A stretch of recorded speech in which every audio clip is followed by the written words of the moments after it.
আসসালামু আলাইকুম।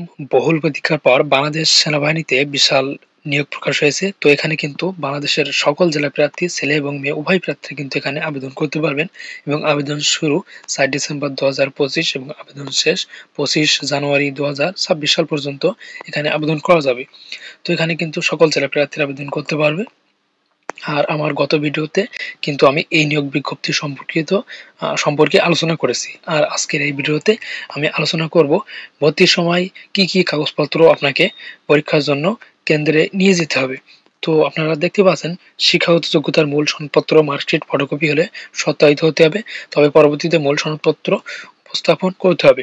এরপরে সংশ্লিষ্ট শিক্ষা প্রতিষ্ঠানের প্রধান কর্তৃক দেয়া স্থায়ী ঠিকানা ও জন্ম তারিখ সম্বলিত মূল প্রশংসাপত্র এবং এসএসসি পরীক্ষার প্রবেশপত্র কিন্তু আপনাকে অবশ্যই সঙ্গে নিয়ে যেতে হবে। এরপরে টেকনিক্যাল ট্রেড প্রার্থীদের ক্ষেত্রে সংশ্লিষ্ট টেকনিক্যাল ট্রেড কোর্সে যোগ্যতা অর্জনের সপক্ষে সনদপত্রের মূল কপি এবং ড্রাইভার ট্রেডের ক্ষেত্রে লাইসেন্স থাকলে এর কপি সহ কিন্তু আপনাকে সঙ্গে নিয়ে যেতে হবে।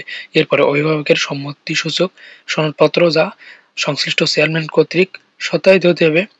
সংশ্লিষ্ট চেয়ারম্যান কর্তৃক দেয়া জন্মসূত্রে নাগরিক ও চারিত্রিক সনদপত্রের মূল কপি নিয়ে যেতে হবে।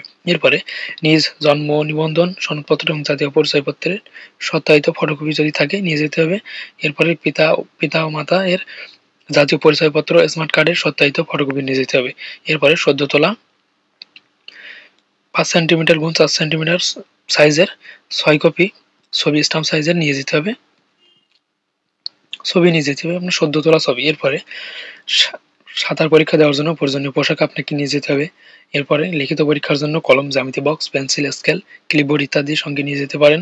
এরপরে বিভিন্ন ক্ষুদ্র নৃগোষ্ঠী ও সম্প্রদায়ের ক্ষেত্রে প্রমাণস্বরূপ নৃগোষ্ঠী অথবা সম্প্রদায় প্রধান, রাজা, ইউপি চেয়ারম্যান, সিটি কর্পোরেশনের সনদপত্র কিন্তু আপনাকে সেখানে উপস্থিত করতে হবে। তো এই সকল কাগজপত্র যদি আপনি সেখানে না নিয়ে যান, হয়তো ছোট একটা কারণে আপনি বাংলাদেশ সেনাবাহিনী থেকে চাকরি থেকে আপনি বাতিল বলে ঘোষণা হতে পারেন। সুতরাং পরীক্ষার জন্য এ সকল কাগজপত্র অতীব গুরুত্বপূর্ণ।